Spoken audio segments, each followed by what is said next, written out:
Baik, Bismillahirrahmanirrahim. Assalamualaikum warahmatullahi wabarakatuh. Halo teman-teman mahasiswa semua. Bertemu lagi kita di kelas Data Raya Pemrograman dan kali ini kita masuk ke pertemuan kelima ya.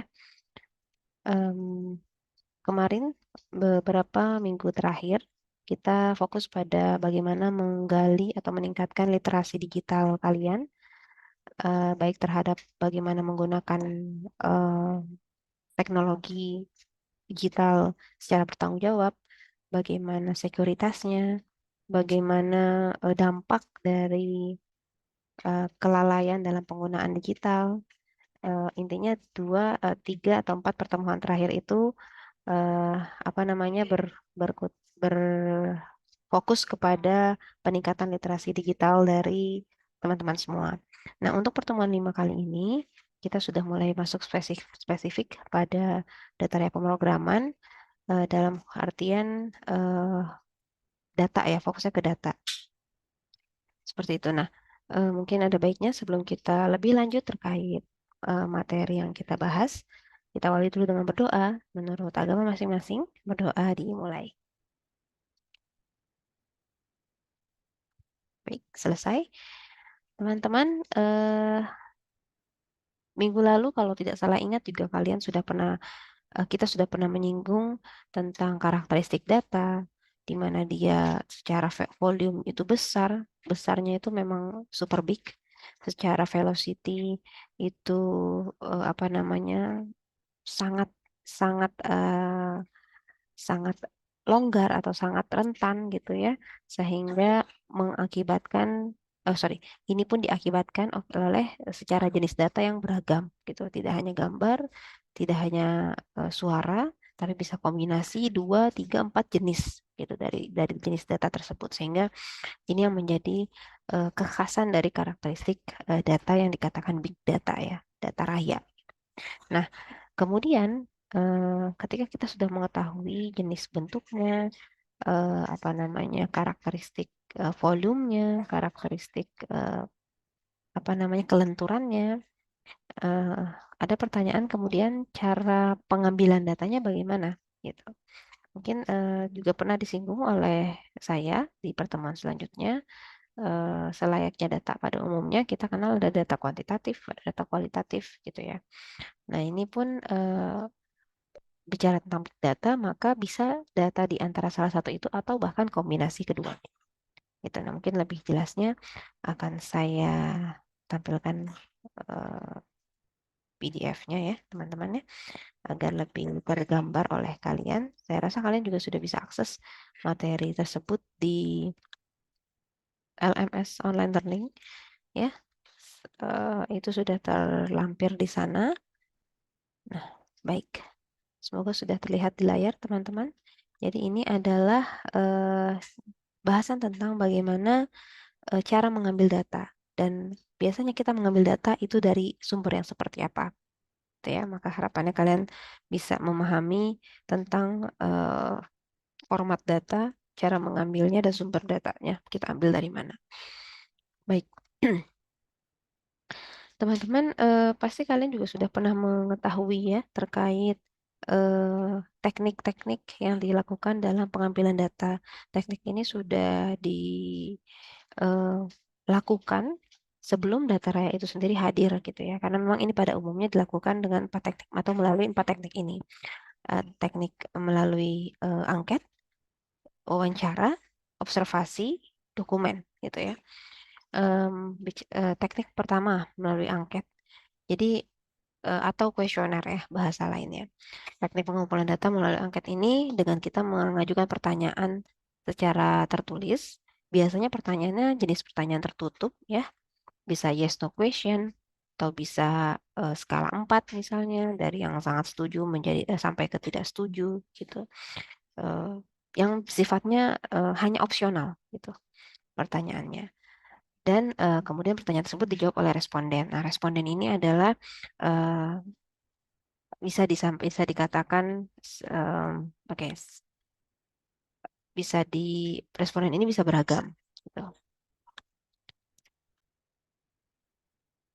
terkait teknik pengumpulan data melalui angket ini, kalau apa namanya seiring dengan perkembangan teknologi, seiring dengan perkembangan zaman, mungkin kalian juga sudah pernah menjadi responden dari salah satu penyebaran angket ini yang melalui Google Form ya. Jadi penyebaran angket ini atau penyebaran kuesioner ini tidak hanya eh, konvensional kalau dulu ya menggunakan kertas, lalu nanti si peneliti membagikannya kepada responden satu-satu atau misalnya ketika dia misalnya menelitinya atau ingin mengambil data perusahaan gitu ya, dia titipkan setumpuk angket tersebut di perusahaan, kemudian nanti dibagikan ke responden atau pegawai dalam hal ini pegawai dari perusahaan tersebut. Namun seiring berkembangnya teknologi, teknik pengumpulan melalui angket ini juga kemudian bertransformasi menjadi dalam tanda kutip angket online gitu, atau kuesioner online menggunakan Google Form dari keluarganya Google atau Forms dari Microsoft, keluarga Microsoft itu. Atau ada juga SurveyMonkey atau ada beberapa opsi lainnya untuk formulir online ya.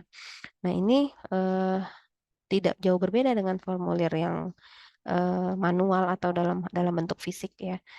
Hanya bedanya mediumnya saja gitu. Menggunakan angket online atau kuesioner online atau formulir online ini memudahkan peneliti atau pengumpul data karena bisa disebarkan lebih masif. Bisa kita post linknya di sosial media kita misalnya, atau kita bisa sebar linknya melalui grup-grup eh, apa namanya WhatsApp kita misalnya, sehingga respondennya bisa terjangkau lebih luas lagi gitu. Nah, ini dari teknik mengumpulkan data melalui angket yang biasanya biasanya menggunakan pertanyaan tertutup tapi tidak menutup kemungkinan juga ada pertanyaan terbuka. Misalnya dengan kenapa Anda menggunakan produk X misalnya. Pertanyaan-pertanyaan yang basisnya membutuhkan jawaban yang lebih panjang gitu ya. Nah, ini yang pertama. Yang kedua, teknik pengambilan datanya adalah menggunakan wawancara.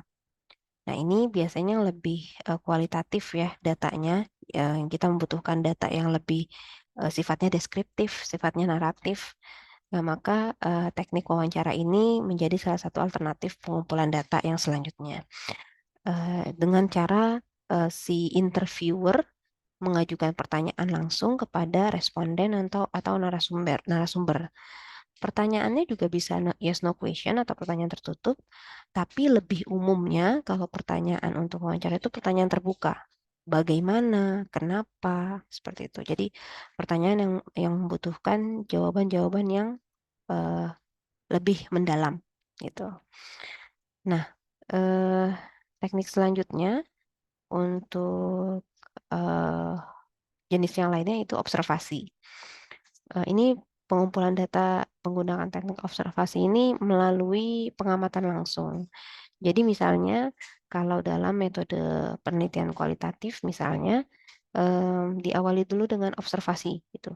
Ketika kita misalnya meneliti suatu kelas ya, satu kelas X misalnya kelas X di SMK tertentu. Nah, kita amati kelasnya bagaimana pola pembelajaran mereka gitu. Nah, dari situ biasanya observer sudah harus membuat rubrik tersebut atau terlebih dahulu rubrik penilaian. Jadi bukan kemudian hanya mengamati tanpa panduan, gitu. Tapi dalam mengamati ini tujuan kita mau mengambil data apa saja nih. Misalnya ya, contohnya adalah kita misalnya mengobservasi pola belajar mengajar di kelas X misalnya. Berarti dari polanya itu yang mau kita lihat apakah mahasiswa atau apakah peserta didik memperhatikan guru ketika menjelaskan misalnya. Biasanya rubriknya itu tabel checklist gitu ya. Eh, Apakah biasanya ya, tapi bisa saja rubriknya bentuk yang lain gitu. Disesuaikan dengan tujuan diadakannya observasi. Intinya dalam melakukan observasi tujuannya adalah kita ingin mengambil data. Nah, datanya ini apa? Gitu. Apakah tadi misalnya pola belajar mengajar di kelas, apakah kalau misalnya observasi lingkungan untuk tumbuhan tertentu, misalnya bagaimana cara penyerbukannya atau bagaimana cara hewan misalnya berkembang biaknya gitu. Jadi ada tujuannya sehingga dari tujuan itu bisa diturunkan menjadi rubrik penilaian. gitu, yang kemudian menjadi indikator-indikator dari penilaian yang kita amati gitu. Nah, ini teknik observasi dengan mengamati dengan dilandasi dengan tujuan. Nah, yang terakhir, teknik pengambilan data di sini ada dokumen, studi dokumen ya. Jadi, kalau studi dokumen ini, misalnya, balik lagi ke contoh tadi ketika kita sedang mengamati eh, suatu kelas X ya, eh, s- apa namanya proses belajar mengajar di kelas X. Selain observasi tadi, maka kita bisa mengumpulkan data dari studi dokumennya juga. Misalnya dari dokumen hasil belajar mereka gitu, dari ulangan harian kah, kuis, atau saat UTS gitu, atau saat tugas-tugas. Nah, itu kita apa namanya ambil juga data dari situ. Itu bisa dikatakan sebagai studi dokumen gitu. Atau misalnya kita eh, contoh yang lainnya tadi saat kita punya tugas mengobservasi eh, cara penyerbukan tumbuhan X misalnya, bagaimana bertumbuh kembangnya mereka, perkembangbiakan mereka gitu. Nah, kita bisa studi dokumen juga melalui profil si tumbuhan tersebut, misalnya entah dari buku, entah dari internet, artikel, jurnal, apapun itu yang basisnya dokumen.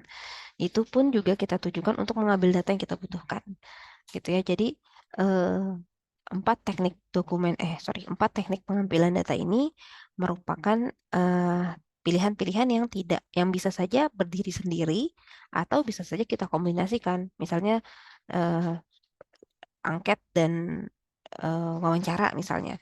Ketika kita sudah mengumpulkan data melalui angket, kita butuh data yang lebih dalam lagi, kita lakukan wawancara atau observasi dengan wawancara, atau misalnya observasi juga, dokumen juga, wawancara juga, biar semakin dalam gitu. Itu sangat mungkin. Jadi tergantung tujuan dari pengambilan datanya. Yang jelas, empat teknik ini adalah cara dalam kita mengumpulkan data yang kita butuhkan.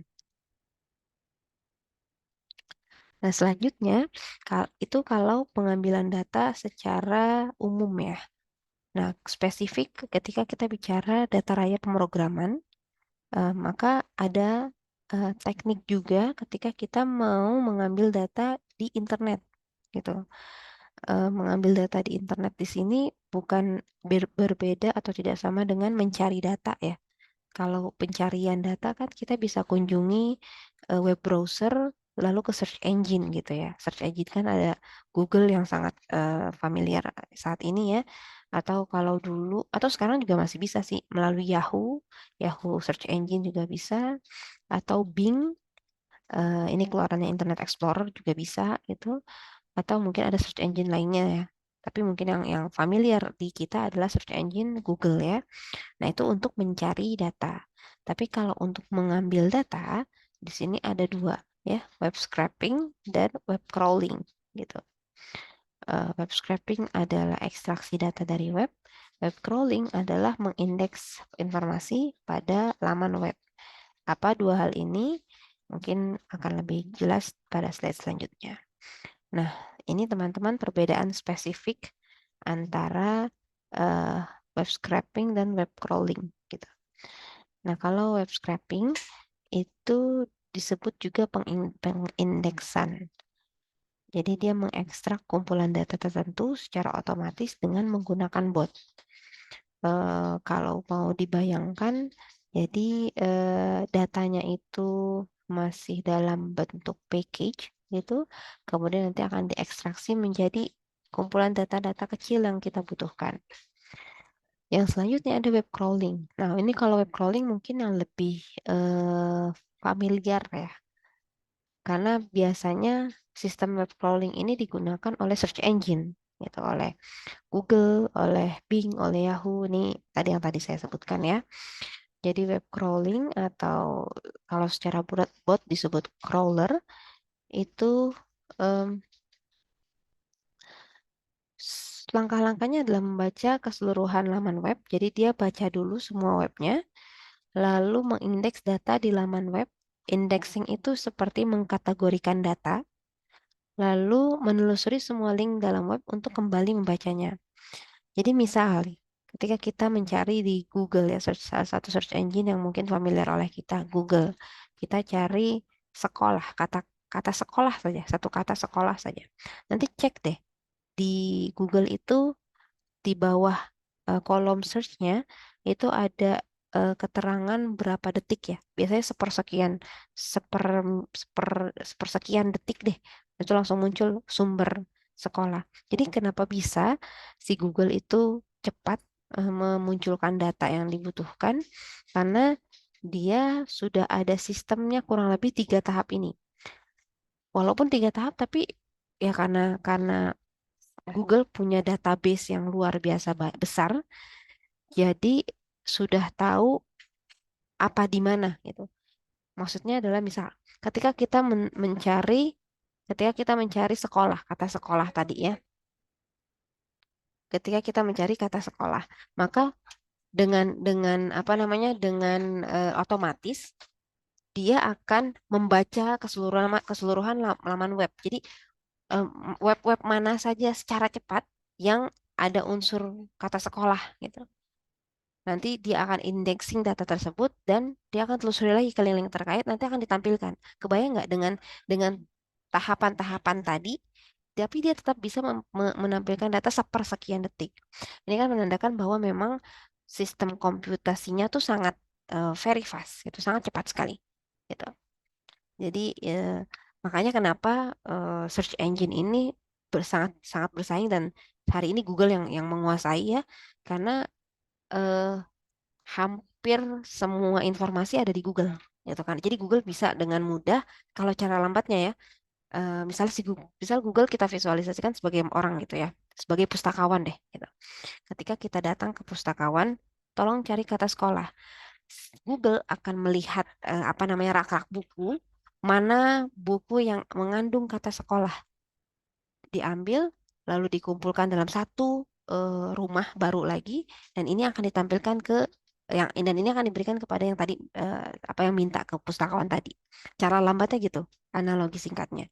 Tapi secara komputasinya yang nggak selambat itu kan ya. Kalian bisa buktikan sendiri. Coba di komputer masing-masing search kata sekolah hanya hitungan sepersekian detik bisa muncul gitu. Jadi dia terima informasi, dia scanning apa namanya eh, sistem web dan sebagainya yang dia punya yang mengandung kata sekolah lalu dihadirkan di layar. Gitu. Kurang lebih seperti itu. Jadi tadi saya sempat agak keliru di awal ya saya katakan bahwa pengambilan data tidak sama dengan pencarian data. Jadi yang esensinya di sini bukan bukan apa namanya eh, bukan berbeda sekali gitu. Mungkin tadi saya agak keliru di awal ketika bilang berbeda ya, tapi pada intinya atau pada esensinya tidak berbeda sama sekali dengan sistem pencarian gitu. Tapi ini lebih detail kepada bagaimana cara si eh, si Google tadi, misalnya ya sebagai contoh si search engine Google tadi mengambil data-data yang dicari oleh user gitu. Mengambil data-data yang eh, tersebar di mana-mana untuk dijadikan satu indeks untuk kemudian ditampilkan di layar gitu. Ini sudah saya coba dengan bahasa yang sederhana. Saya harap teman-teman bisa paham ya. Kalau masih masih bingung nggak apa-apa. Bingung tanda berpikir teman-teman. Baik, saya lanjutkan. Nah, ini ada sejumlah perbedaan antara web scraping dan web crawling.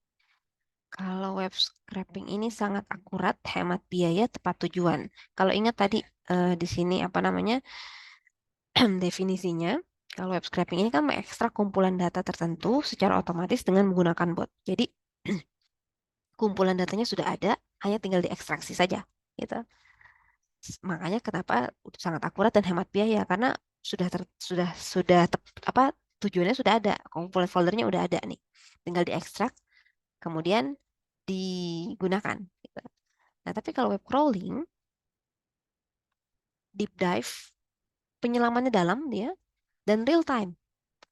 Tapi jaminan kualitasnya bisa dijamin karena akurasinya juga bisa dikatakan tinggi. Gitu. Kenapa? Karena poin satu tadi deep dive. Jadi dia benar-benar menelusuri lebih dalam. Mana kayak tadi contoh balik lagi ya. Contoh di awal, contoh sebelum tadi ketika kita mencari kata sekolah, misalnya di search engine Google tadi.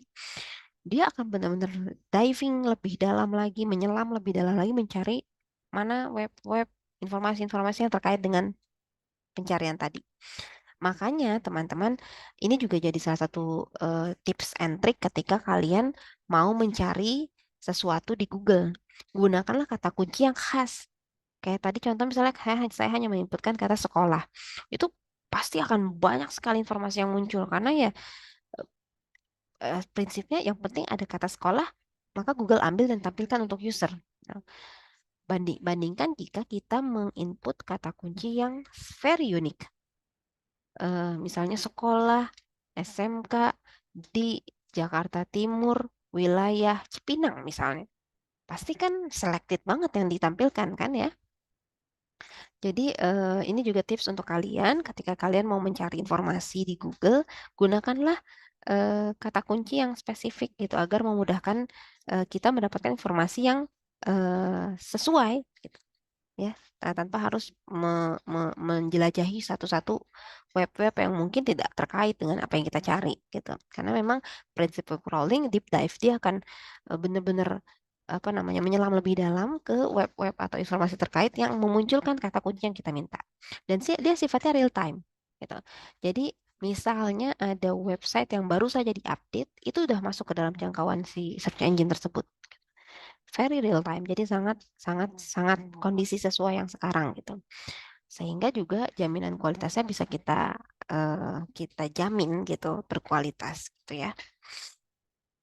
Nah, selanjutnya ini web crawling toolsnya, Visual Pink, SEMrush, dan lain-lain. Mungkin teman-teman juga di sini kurang kurang apa ya familiar ya. Mungkin ada satu kata dua kata yang familiar oleh kalian. Salah satunya misalnya SEO, Search Engine Optimization. Jadi memang web crawling itu eh, apa berkutat atau menjadi mainannya wilayahnya search engine ya. Google, Bing, Yahoo Messenger, apalagi search engine yang familiar di kalian. Mungkin ada beberapa lainnya ya. Nah, ini apa tools-toolsnya gitu ya ketika mau menggunakan atau mencari atau mengambil data menggunakan aplikasi tertentu. Nah, ini toolsnya scraping ya, Outwit Hub, Web Scraper, Chrome Extension, Spinner, dan seterusnya. Nah, ini ada tantangan web crawling dan web scraping. Data blokade, labor intensif, collection limitation. Apa ini? Saya akan tantang kalian untuk mungkin menggali lebih dalam lagi tentang apa ini data blokade, labor intensive, collection limitation.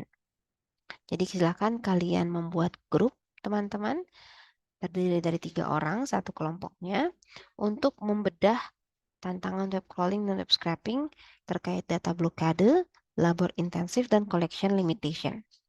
Buat uraian singkat saja, silakan kalian gunakan bantuan internet ya. Tapi tolong dicantumkan sumbernya ya, referensinya. Apa yang dimaksud dengan data blokade, labor intensif, collection limitation, dan masing-masing contohnya.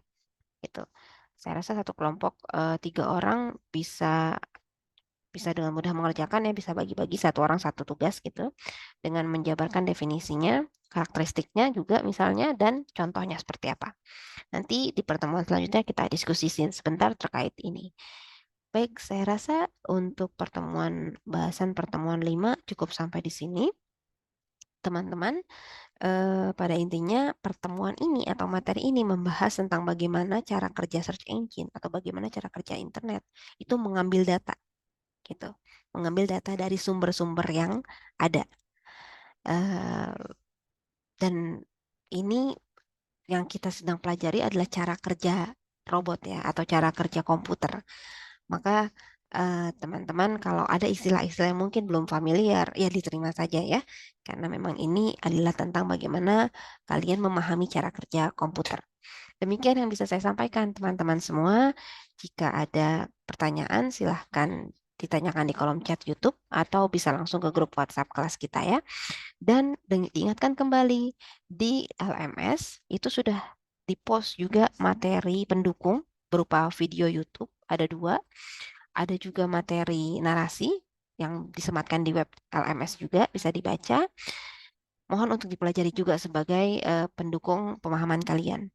Selanjutnya juga ada kuis. Tadi saya sudah cek baru sekitar 30-an orang kalau tidak salah yang sudah mengerjakan. Mohon untuk tidak dilewatkan kuisnya teman-teman karena ini salah satu nilai penting yang akan saya ambil untuk melengkapi penilaian UTS dan UAS kalian nanti. Itu saja reminder dari saya. Mohon maaf jika ada kesalahan dalam penyampaian. Sampai bertemu di kelas pertemuan selanjutnya. Saya akhiri. Assalamualaikum warahmatullahi wabarakatuh.